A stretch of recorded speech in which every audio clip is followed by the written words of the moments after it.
ప్రాచీన హిందూ పురాణాల ప్రకారం ఒకప్పుడు సత్యవ్రతుడు అనే ధర్మాత్ముడైన రాజు ద్రవిడ దేశాన్ని పాలించేవాడు. ఆయన నిరంతరం తపస్సు, ధ్యానంలో గడిపేవాడు. ఒకరోజు సత్యవ్రతుడు కృతమాలా నదిలో తర్పణం చేస్తూ ఉండగా ఆయన చేతిలోకి ఒక చిన్న చేపపిల్ల వచ్చింది. ఆ చేప, రాజా, దయచేసి నన్ను రక్షించండి, నన్ను పెద్ద చేపలు మింగేస్తాయి అని వేడుకుంది.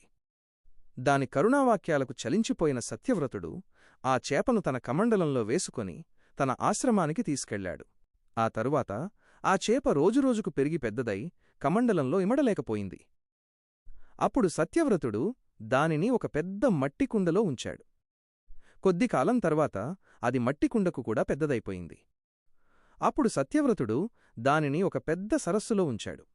కాని ఆ సరస్సు కూడా దానికి చిన్నదైపోయింది. అప్పుడా చేప, రాజా, నన్ను సముద్రంలో ఉంచండి అని వేడుకుంది.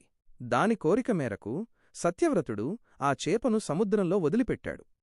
సముద్రంలో వదిలే ముందు సత్యవ్రతుడు ఆ చేపను చూసి, ఓ జలచరమా, నువ్వు నా చేతిలో ఇమడని ఒక చిన్న చేపగా ఉండి నా కళ్ల ఎదుటే ఇంత పెద్దగా పెరిగావు. నువ్వు కేవలం ఒక చేపవి కాదు, నువ్వు ఎవరో దేవతవై ఉంటావు అని అన్నాడు. అప్పుడు ఆ చేప ఒక పెద్ద రూపంలోకి మారిపోయి, నేను విష్ణుమూర్తిని. 7 రోజుల తరువాత ప్రళయం వచ్చి మొత్తం భూమిని నీటిలో ముంచేస్తుంది. అప్పుడు నీవు దేవతలు, సప్తఋషులు, ఓషధులు, అన్ని విత్తనాలు మరియు జీవులన్నిటినీ ఒక పెద్ద పడవపై ఉంచి సముద్రం మధ్యలో ఉండు. అప్పుడు నేను ఒక పెద్ద కొమ్ముతో, బంగారు శరీరం మరియు 1000 కళ్లతో ఉన్న మత్స్యరూపంలో నీ దగ్గరకు వస్తాను. నీవు ఆ పడవను నా కొమ్ముకు కట్టు, నేను మిమ్మల్ని రక్షిస్తాను అని చెప్పింది. సత్యవ్రతుడు విష్ణువు యొక్క ఆజ్ఞను పాటించాడు. మత్స్య అవతారంలో ఉన్న విష్ణువు పడవను ప్రళయం నుండి రక్షించి దానిని హిమాలయాల శిఖరానికి తీసుకెళ్లాడు.